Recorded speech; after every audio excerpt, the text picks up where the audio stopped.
What no one tells you about starting an e-design business in interior design. I'm Jo Kroback. I'm an architect, I'm an interior designer, and I'm a mentor to interior design startups.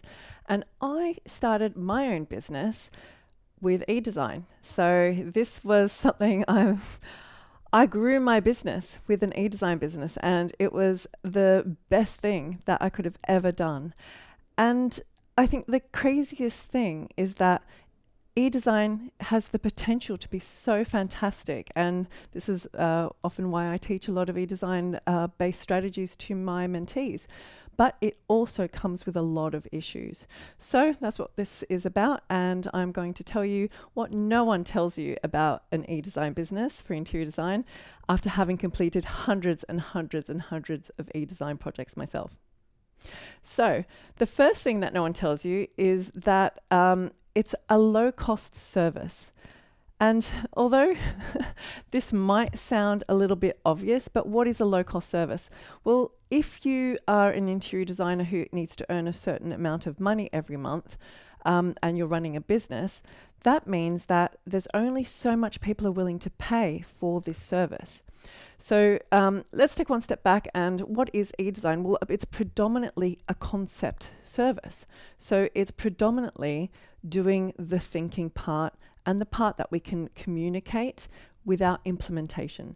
So implementation has to be done by somebody else. So that usually means installation, running a project. So there are only a certain type of project that we can take on as an interior designer that we can do for e-design.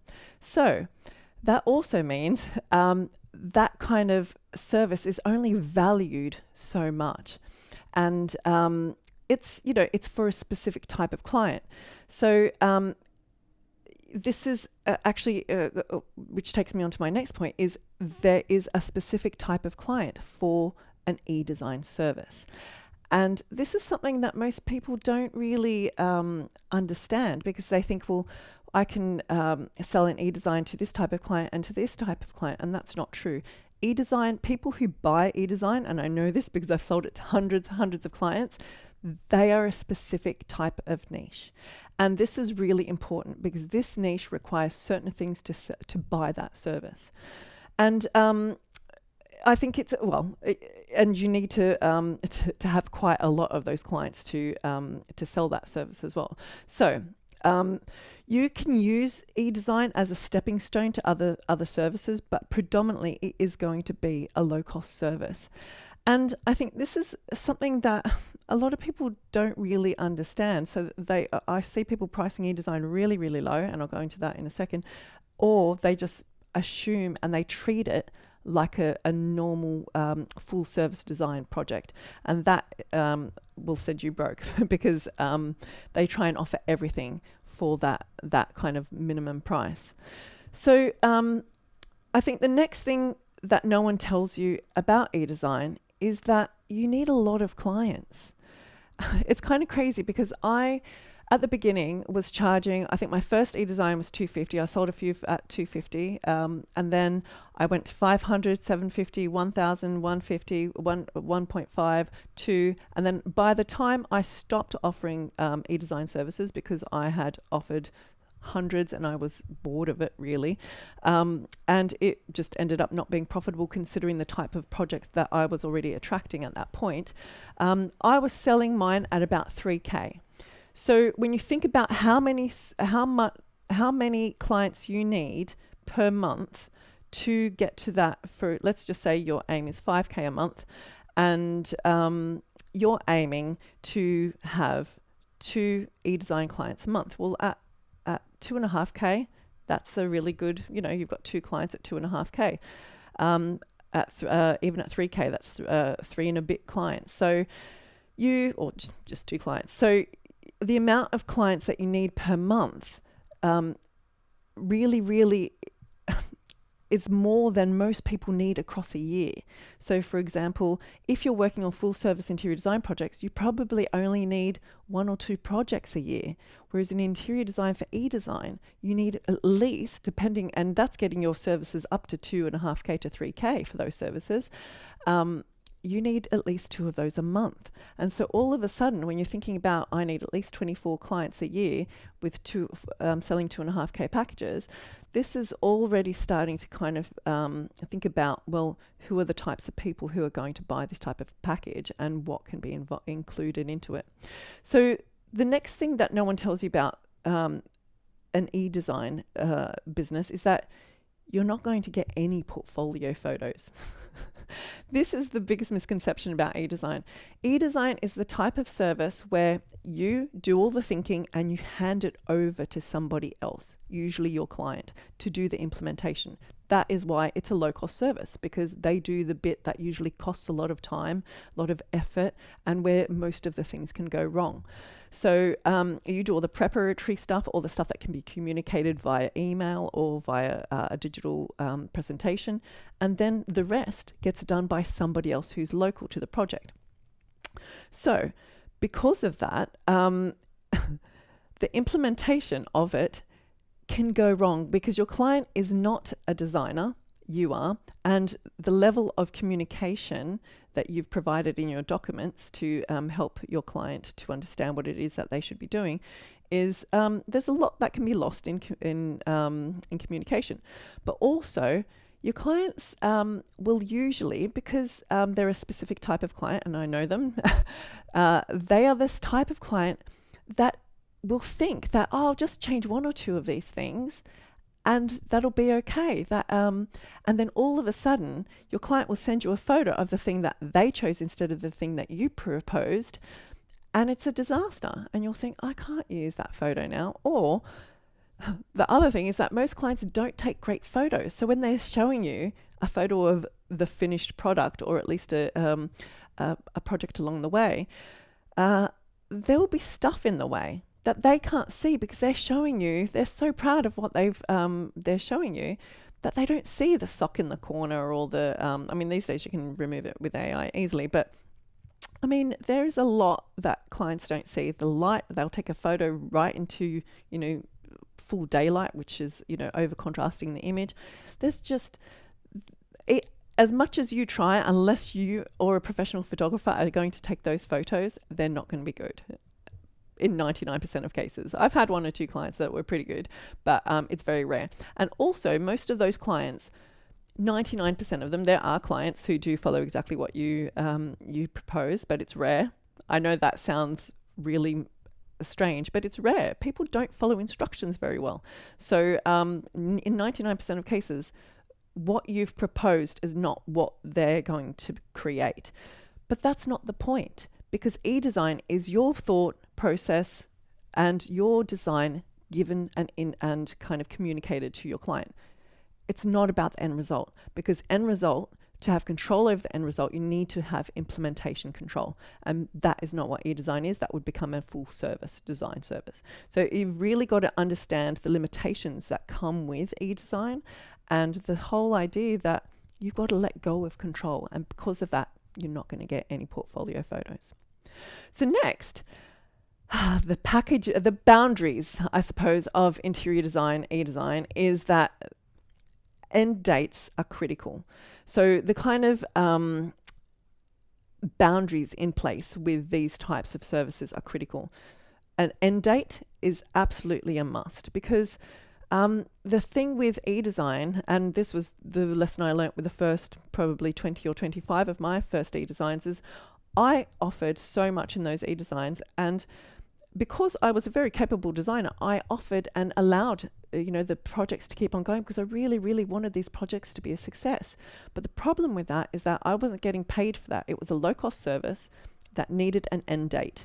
And my clients kept on coming back years and years afterwards saying, I'm now ready for the next phase of this that I promised in that original package.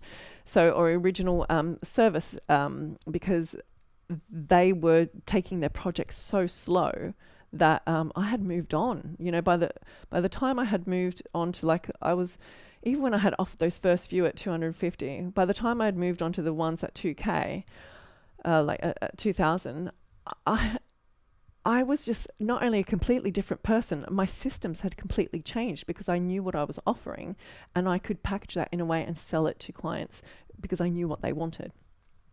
So End dates. You need to have end dates. You need to get paid up front because your project is never going to end. Which goes with the portfolio photos. What you think is a finished project is not what your client thinks is a finished project, and that expectation is just different with eDesign clients, because what they've asked for is not a complete perfect design. They've asked for your ideas for a certain thing. Even though what you've presented in your document is a complete design, the implementation of that is highly unlikely to be that finished product that you're imagining in your mind, because that's how we've been taught. It's not what they've been taught. You're the designer, they're not. In order to get that exceptional finished styled result, you need to be a designer. Or someone who is naturally just good at styling and faffing about. Next, companies who can offer an eDesign service, and there were many of them across the years. I started mine in 2012, my eDesign services, so I've been doing this for many, many years now. There have been many big companies along the way who have offered eDesign services for really, really low prices. There are still some that exist today, but most of them have gone bust. And this is something you cannot compete with. The people, those interior designers, those companies who are offering eDesign for free or for low-cost services, you cannot compete with these people because they are earning money a different way. They're not earning money from this. They're earning money from making sales in terms of what the furniture that they're selling. So they are getting a really, really great trade rate for the products because they're selling a volume of product. So that's a lot of those businesses that have that kind of that strategy and setup. That's how they make their money. They sell the design for free, but then they make it back on the price of the furniture.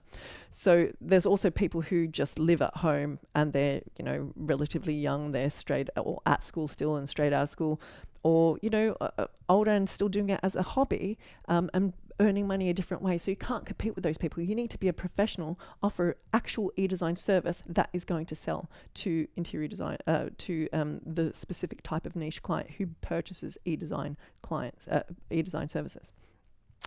So you still need, so this is the next point, is you still need a strong niche in order to compete with those people who offer those free services or low, very cheap services. Is you need to have a niche. You need to stand apart from other people. My niche is that I did architecture and interior design. So the people who came to me were the renovators who were extending, and all of a sudden, everyone at the time, no one was hiring interior designers because that no one thought that they could hire an interior designer for a little, you know, garden extension or a little extension. You know, when what they do a lot here in the UK is they tack onto the back of the house. They just do like a rear or a side or a double side extension. And this is every second home is doing this. So my market was huge, and people could see the benefit in my niche that I was offering and putting myself in front of these people who were renovating their homes, who were going to extend it. Usually these people went straight to the builder. So this is something that I was able to capture in my niche, is that, well, now you have an architect and an interior designer, somebody who's going to think of all of these things, and then I can help you get really great prices on all of the things that you're going to be doing. Also, these people needed things like lighting plans.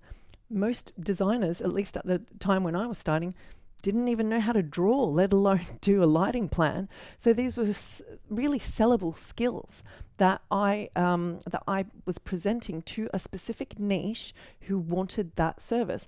If somebody wanted just a refresh of a room, they're not going to care about a lighting plan or an electrical plan. But someone who is extending their house and only has a builder saying, where do you want me to put the lights, is going to be standing there thinking, well, I don't know, I thought you did that. And most of the builders say, well, I priced for 2 lights, where do you want them? And that's where I came in. And it was a really great niche that just kept me going for years, and it was fantastic. So you still need a strong niche, no matter what interior design service, even if you are in luxury or even if you are in eDesign, you still need a niche. eDesign is not a specific niche in itself. The client type is, but the service, in order for you to differentiate yourself from other eDesigners, you require your own niche. So That is something else that no one ever tells you about e-design. Also, you still need a physical location. This is something everyone gets wrong. Everyone thinks that they are e-designers, and so they just present themselves on social media and don't have a contact, don't have a location, they don't have a way of getting clients besides posting to Instagram. So besides a marketing strategy, which you also still need, but that, I suppose that goes without saying, and that's pretty obvious, but you need contact details. And by providing contact details, that makes you a trustworthy person to work with. I think this gets really overlooked. People need to no one's going to hand over $3K to somebody who doesn't provide a phone number. Even if your rules state that you can only be contacted Monday to Friday between these hours, that's absolutely fine. You've got to put your boundaries in place. You've got to have all of your terms and conditions.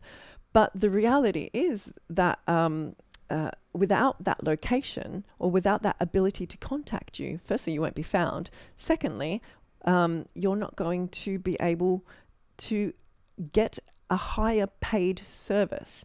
And this is really key, because when someone pays out $100 for an e-design, that's somebody who can have no contact details, because it's a risk that some people are willing to take. But most people think, well, instead of paying $100 to that person who I don't know if I'm even going to get anything, because there's a lot of dodgy people now on the internet, why don't I speak to this designer who's offering it at $3K, which is a lot of money, but look at what this looks exactly like what I want, and there's a phone number, there's an address. I know, this is a real business, and it looks legitimate.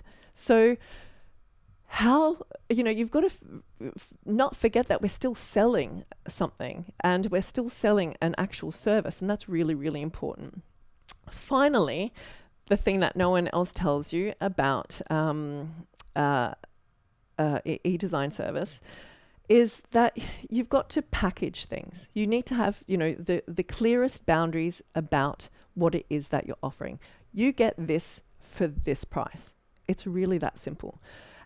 Where people go wrong is that because they don't have a niche, every person that comes through the door is different. And so they start changing it every single time and altering the price, and then pricing per room, saying, oh, well, now I do this, but because this is not 3 bedrooms, it's 4 bedrooms, I have to now.